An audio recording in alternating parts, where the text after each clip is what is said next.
Eh bien salut tout le monde, c'est AZK, on est en direct sur Twitch et c'est les actus du 29 janvier 2025. Ouais, je triche un peu, on est le 28 au soir, donc selon les fuseaux horaires, on est déjà le 29 janvier quelque part au moment où j'enregistre la vidéo et la vidéo sortira le 29 janvier, donc on est bon. On commence par les actus Bitcoin sur lesquels je vais passer assez rapidement. Donc on a encore des sorties sur plusieurs ETF, Fidelity, ARK, Grayscale et à côté de ça BlackRock qui est en achat depuis 8 jours d'affilée, plus de 2,3 milliards d'achats sur les 8 derniers jours, et je crois qu'ils ont fait leur record sur une journée. Ils avaient acheté genre 500 ou 600 millions de dollars de BTC, j'ai plus le chiffre en tête, mais c'était assez zinzin comme chiffre.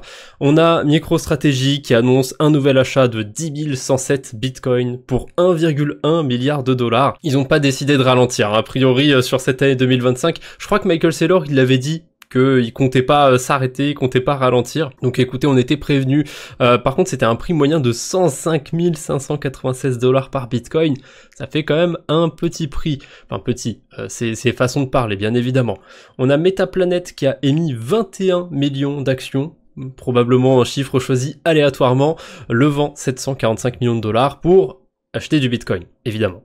C'est la plus grande levée de capitaux axée sur le Bitcoin de l'histoire du marché asiatique. On a Nvidia, là on sort un petit peu du monde des cryptos, mais j'en ai entendu beaucoup parler et j'ai vu une comparaison assez folle. Donc Nvidia du coup qui a fait une baisse assez belle, assez vénère, moins 17% sur une journée. Alors c'est dû à DeepSeek, l'IA chinoise qui du coup a parasité un petit peu le marché. Ça a eu des répercussions sur tout ce qui est tech globalement, voilà, parce que c'est un projet qui est open source, qui a été bâti avec peu de capitaux comparé à OpenAI et compagnie, donc ça a secoué un petit peu le monde de la tech et les cryptos sont considérés comme le monde de la tech, donc on avait eu aussi un retracement sur BTC ou quoi que ce soit, même si on n'était pas sur du moins 20%. Ce qui est fou par contre, et c'est Hit9 qui l'avait partagé, la chute en fait qu'il y a eu sur Nvidia, c'était la valorisation de ETH, XRP, USDT et Solana réunis, là cette chute de moins 17%, donc on n'est pas du tout sur les mêmes capitalisations. C'est assez fou quand on a des journées comme ça qui sont très rares sur le marché action bien évidemment, et je sais pas, j'ai quand même un biais du côté de l'IA. Je pense qu'on est plutôt dans le haut de la bulle, qu'elle a plutôt tendance à être proche de s'éclater, donc j'ai mes biais de ce côté là, mais bon, moins 17% ça arrive pas tous les jours sur le marché action, donc évidemment ceux qui veulent acheter les dips quoi que ce soit, c'est peut-être une bonne journée, mais je ne suis pas conseillé en investissement bien évidemment. En tout cas, ce que je trouve fou, c'est vraiment l'écart de valorisation comme ça, la baisse qui a l'air pas si folle que ça sur Nvidia. Si on la compare au marché crypto, c'est 4 des plus grosses cryptos du marché, c'est assez fou. On enchaîne avec une petite news sur Sui. Les utilisateurs de Sui pourront bientôt envoyer des transactions via SMS, donc sans internet. Me demander pourquoi ça veut pas sortir. Ne me demandez pas comment ça fonctionne, je ne sais pas.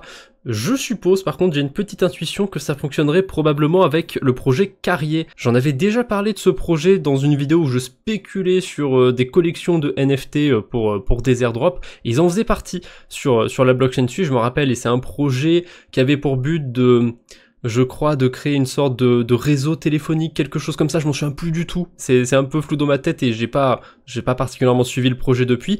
Donc, faudrait voir. Peut-être que ça vient de Carrier, mais en tout cas, je trouve que c'est une bonne news.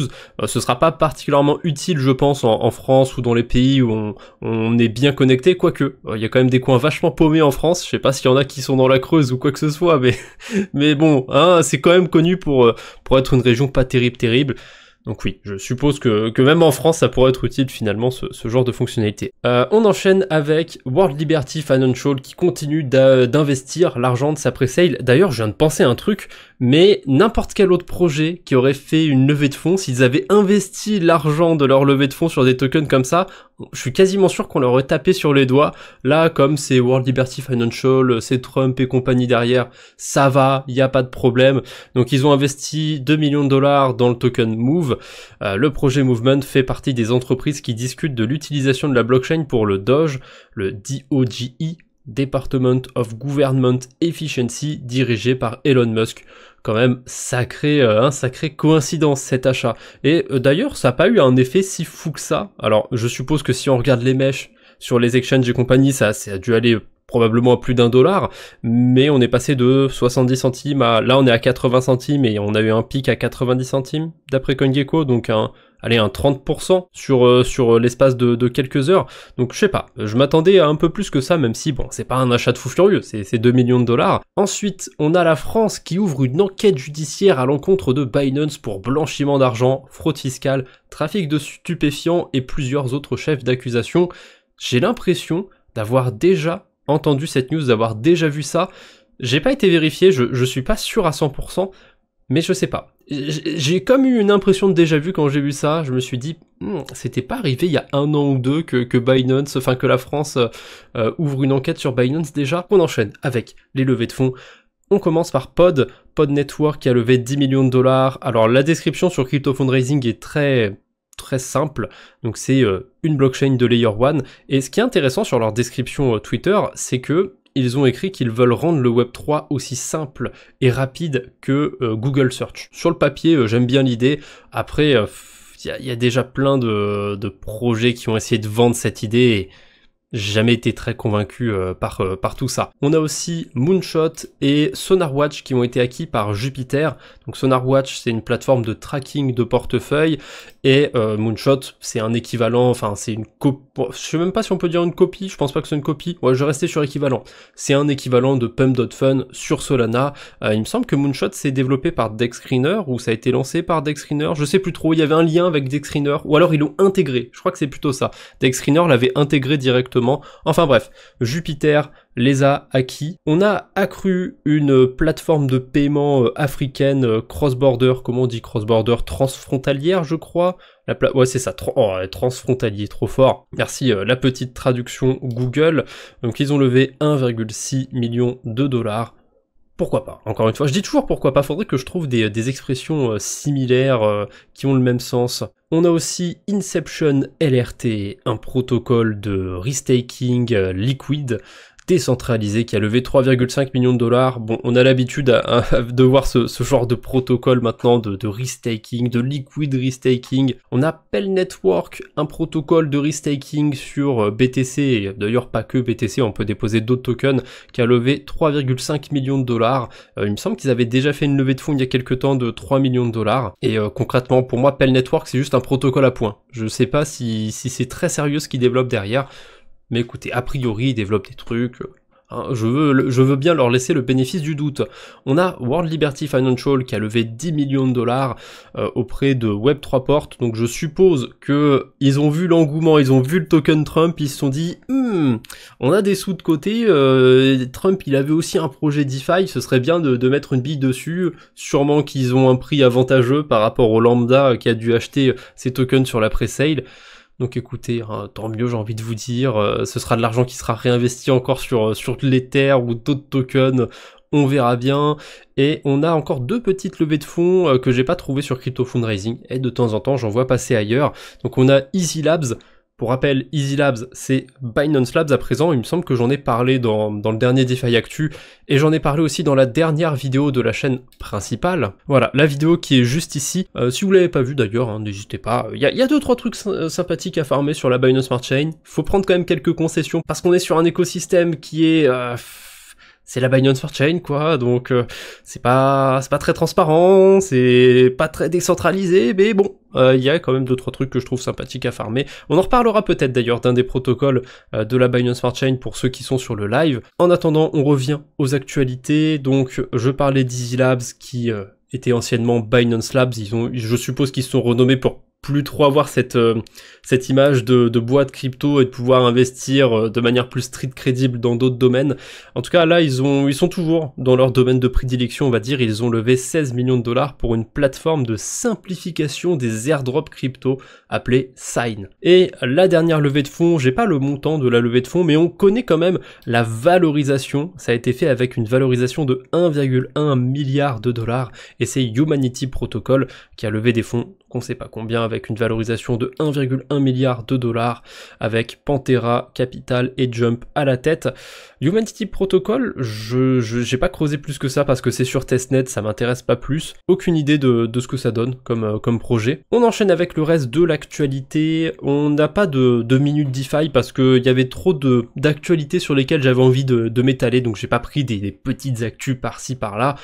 On commence par Blue Chip qui nous fait un petit récap de la semaine dernière. Donc Blue Chip, c'est une agence autour des stablecoins, donc c'est des news autour de stablecoins.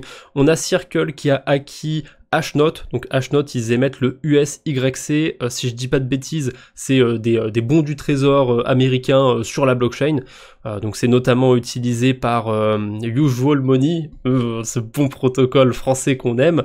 On a Liquidity Protocol, ça je l'avais partagé dans le dernier DeFi Actu, qui a lancé sa V2 et son nouveau stablecoin Bold. On a Frax Finance qui a proposé d'acheter pour 5 millions de dollars de tokens World Liberty Financial. C'est l'argent de la DAO, hein, s'ils ont envie de l'investir et que la gouvernance est d'accord, why not, hein, je vois pas trop de mal à ça. Bon, après, est-ce que j'ai particulièrement envie d'holder le token DeFi affilié à Trump, je sais pas. Personnellement, moi, je le ferai pas. Après, pour un protocole de DeFi, je sais pas, s'ils ont des idées politiques, ça a du sens.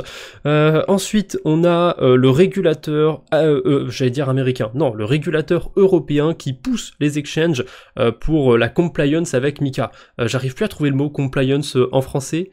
Il pousse en gros pour que les exchanges virent tous les stablecoins qui sont pas en accord avec la régulation MiCA. Voilà, ça doit être fait dans les 2 prochains mois, a priori. En fait, le problème des régulations comme ça en Europe, c'est qu'on n'est pas street crédible. À chaque fois qu'il y a un truc qui passe, une régulation qui doit passer, ils essayent de le mettre en place, mais au mieux c'est appliqué un jour ou deux et ensuite ou alors les gens trouveront toujours une échappatoire, trouveront toujours une alternative. Je vais faire un parallèle un petit peu olé olé, mais pendant un moment ils avaient parlé de rendre obligatoire le fait de vérifier son identité, je crois, quand on va sur les sites pour adultes. Je crois on devait faire un KYC littéralement pour aller sur PH ou d'autres sites, mais le souci c'est que il y aura toujours d'autres petits sites qui vont pas se conformer, qui vont pas être pris dans, j'arrive pas à trouver une expression, mais qui vont passer à côté en fait du truc. C'est pareil avec les exchanges. L'Europe, ils peuvent essayer de faire tout ce qu'ils veulent. Il y a toujours des gens qui vont aller sur Gate ou je sais pas quel petit exchange, BingX ou je sais pas quoi. Je sais pas ce qu'il y a de populaire en ce moment dans les petits exchanges. Eux, y a pas de problème, hein. Ils attendront le dernier moment, ils attendront de se faire taper par l'Europe et ensuite ils diront tant pis, hein, on prend plus de clients européens, allez vous faire foutre. Un peu comme Bybit du coup avec les clients français. Voilà, ils se sont fait taper dessus, ils ont jamais voulu se mettre en accord, et ils ont jamais voulu se faire réguler par l'AMF, et tant pis. Voilà, le marché français ça devait pas être un très gros marché pour eux, donc ça dégage. Bref, je m'éloigne, on s'en fout. On enchaîne avec Symbiotic qui est sur le mainnet d'Ethereum. Alors, c'est pas un token, c'est pas un nouveau système à points ou quoi que ce soit. Symbiotic a lancé son infrastructure sur mainnet. Donc, de ce que j'ai vu, il y a l'air d'y avoir des réseaux qui utilisent la technologie de Symbiotic. Après, je suis pas rentré en détail. Je suis pas convaincu que ce soit des réseaux sur lesquels il y ait de grandes applications faites pour le moment, mais bon, évidemment ça va prendre son temps, ça va grossir, et c'était dans mes prédictions pour 2025, je m'attendais pas à ce que ça se fasse dans les 4 premières semaines, littéralement. Symbiotic, du coup, qui a déjà lancé quelque chose en mainnet avant Eagle Layer, donc pour moi ça confirme que Eagle Layer c'est juste des gros branleurs qui ont trouvé le bon filon, voilà, ils ont dû lever pas mal de fonds, ils peuvent se targuer d'être un des protocoles avec le plus de TVL, mais Symbiotic derrière, il y a des gens qui bossent un peu plus, hein, c'est pas un projet de Lido, attention, il y a souvent cette confusion, Lido est proche de Symbiotic, mais Lido et Symbiotic c'est 2 entités à part, enfin bref. Je maîtrise pas plus que ça le sujet du restaking, donc je vais éviter de dire des bêtises. En tout cas, Symbiotic a lancé des choses en mainnet avant Eagle Layer. C'est tout ce qui m'intéresse. On a 2 petits claims d'airdrop autour de l'IA. Donc on a le claim de Idris qui est vraiment pas très intéressant. Il y avait plusieurs critères, plusieurs communautés qu'ils ont arrosé, notamment ceux qui étaient niveau 15 et plus sur Jumper, l'airdrop était plutôt ridicule, hein. Attendez-vous à quelques dollars au mieux, et je suis sûr qu'il y a des adresses qui ont peut-être eu moins que ça, quelques centimes, j'en sais rien. Et on a aussi eu à côté l'airdrop de Venice. Alors pour l'airdrop de Venice, il fallait holder plusieurs tokens autour de l'IA, donc Virtuals, Aero, bon, Aero c'est pas autour de l'IA du coup, Degen, AIXBT, Game, Luna, Vader, Clanker, More. Je connais pas du tout les deux derniers. Là, de AIXBT à Vader, je sais que c'est des agents IA. Bon, Degen, c'est le même coin de Base. Aero, c'est le DEX principal de Base. Et Virtuals, c'est un protocole qui permet de lancer des agents IA sur Base. C'est vraiment sur cet écosystème-là. Et le token Venice, donc ce token d'IA, il a été catapulté à 2 milliards de FDV en 2h30. C'est assez fou, je connais le projet ni d'Eve ni d'Adam, le truc qui est monté à 2 milliards de FDV aussi vite que ça, c'est complètement dingue. Et j'avais un autre petit truc aussi, ah oui, ça a été listé sur Coinbase directement, donc ça a forcément dû jouer. J'ai vu un truc aussi comme quoi il y avait a priori de l'inside trading chez Aerodrome, j'ai pas regardé ça en détail, donc c'est pour ça que j'ai pas mis de news, mais peut-être des petites magouilles hein, du côté de certaines personnes chez Aerodrome qui avaient l'info avant tout le monde. Ouh là là, c'est pas bien. Ah, c'est pas bien. On enchaîne avec Abstract qui lance son mainnet. Il me semble qu'il l'avait annoncé il y a pas très longtemps. Ça y est, là c'est lancé. On peut aller faire des carabistouilles sur Abstract. Et Cryptomage l'a partagé. D'ailleurs, c'est déjà disponible sur Jumper. C'est déjà intégré. On peut passer tant qu'à faire par Layer 0. Donc écoutez, ils ont pas tardé. Après, je suppose qu'Abstract, ils avaient déjà des partenariats avec Jumper et probablement plein d'autres. Donc c'est pour ça que ça s'est lancé aussi vite. Mais bon, faudrait que j'aille voir ce qu'il y a à farmer sur Abstract. Je vais mettre le lien de côté, je vais aller voir ça pendant le live que je suis en train de faire, mais pour l'instant j'ai pas d'attente. Il y a Sofon qui s'est lancé récemment sur l'écosystème de ZK Sync, et c'est pas terrible ce qu'il y a pour le moment sur Sofon. Donc j'ai pas trop d'attente sur Abstract. En plus ils avaient teasé, ils avaient parlé d'un système à points, donc ouais, ça m'inspire pas non plus des masses. On a une bêta privée sur OpenSea. Alors il faut avoir minté un NFT Gemesis. Je crois qu'il y en a eu à peu près, ah bah je suis bête, c'est écrit ici, il y en a eu à peu près 50 000 du coup qui ont été mintés. Donc si vous faites partie de ceux qui en ont un, si vous en holdez un, eh bien vous êtes éligible, vous pouvez participer à cette bêta privée. Donc il y aura un système à points, enfin il y a un système à points sur cette bêta privée, et ça arrivera ensuite pour tout le monde je suppose. Donc on peut gagner de l'XP, c'est pas des points, c'est plus stylé en ce moment de faire de l'XP, donc de l'XP pour trader des NFT, les lister, placer des offres. Le compte d'Airdrop Adventure rapporte aussi que récemment on a eu l'OpenSea Foundation qui a été lancé, donc il y a de très grandes chances que voilà, cet XP ce soit un système à points avec un autre nom et qu'on ait un airdrop qui arrive dans le futur. On a Berachain qui lance Boyco. Alors de ce que j'ai compris, Boyco c'est pas encore le mainnet de Berachain n'est pas encore lancé. D'ailleurs ça devrait arriver très bientôt, puisque Boyco ça se termine le 3 février. Donc il y a des chances qu'ensuite, après ça, ce soit le mainnet de Berachain. Donc je pensais pas que ça arriverait aussi vite, parce qu'on avait des vaults de pré-dépôt sur Ethereum, mais il y en a certains qui ont des dates de maturation en avril, donc je m'attendais à ce que le mainnet arrive en avril, mais non, ça a l'air d'arriver plus tôt que prévu. C'était pas prévu, mais plutôt que ce que j'imaginais plutôt. Et bref, sur Boyco, on peut déposer des liquidités, donc de l'USDC, de l'Ether staké, et de ce que je comprends, en fait, il y a certaines stratégies qui vont directement être quand vous déposez sur ces vaults, ça va directement être bridgé sur Berachain quand la blockchain sera lancée et déposé dans les stratégies sous-jacentes. Donc si vous déposez sur le vault d'Origami, ce sera déposé sur le vault d'Origami quand le protocole sera lancé sur Berachain. Et ce qu'il y a de plus particulier, c'est qu'on a certaines pools de liquidités avec des tokens de l'écosystème de Berachain. Donc on a une pool avec le Oni ici. Est-ce que je vais en trouver d'autres? Là on a une pool avec le token Bera, le token Nectar. Je crois que Nectar c'est un stablecoin, si je dis pas de bêtises, ou le token Oni, il y en a un des deux qui est un stablecoin de l'écosystème Berachain. Voilà. Du coup, je trouve ça assez intéressant. Et d'ailleurs, je crois que j'ai dit une bêtise. Ça, c'est pas le token Bera, ça a l'air d'être de l'USDC avec un nom fancy sur sur D2 Finance, D2 Finance plutôt, si je prononce le Finance à l'anglaise, je prononce aussi le D2 à l'anglaise. D'ailleurs, on a des rendements des APY qui sont complètement pétés, je sais pas trop d'où ils sortent, je sais pas trop d'où ils sont calculés. Là je vois du 111% APY sur de l'USDC, 8000% APY sur de l'Ether. Très curieux de comment ce chiffre est calculé. Alors on voit que à côté on a des incentives dans des tokens de l'écosystème Bera Chain. Donc on a des tokens Bera, a priori l'APY il est calculé par rapport au token Bera, on a des points par-dessus ça, sur certains protocoles ça va être des points Dolomite, des pétales sur Dahlia, du pollen sur Bera Boro, des points sur Kodiak, bref c'est des points toujours sur différents protocoles. On a quoi d'autre? Bah ça du coup c'est ce que je vous ai dit. A priori après Boyco ce sera le mainnet de Bera Chain le 3 février, donc ça arrive vraiment bientôt, il y a vraiment peu de temps pour ce protocole Boyco, et si je dis pas de bêtises, on peut déposer sur Boyco que depuis Ethereum, hein. C'est comme pour les pré-vaults, les vaults de pré-dépôt sur... D'ailleurs, ils y sont tous sur Boyco, je savais pas qu'il y avait autant de protocoles, donc les vaults sur Stakestone, Etherfi, Lombard, Solve et compagnie, ils sont tous là, tout ça, ça se passe sur Ethereum. D'ailleurs, il y a certains vaults sur lesquels il n'y a pas tant de liquidité que ça.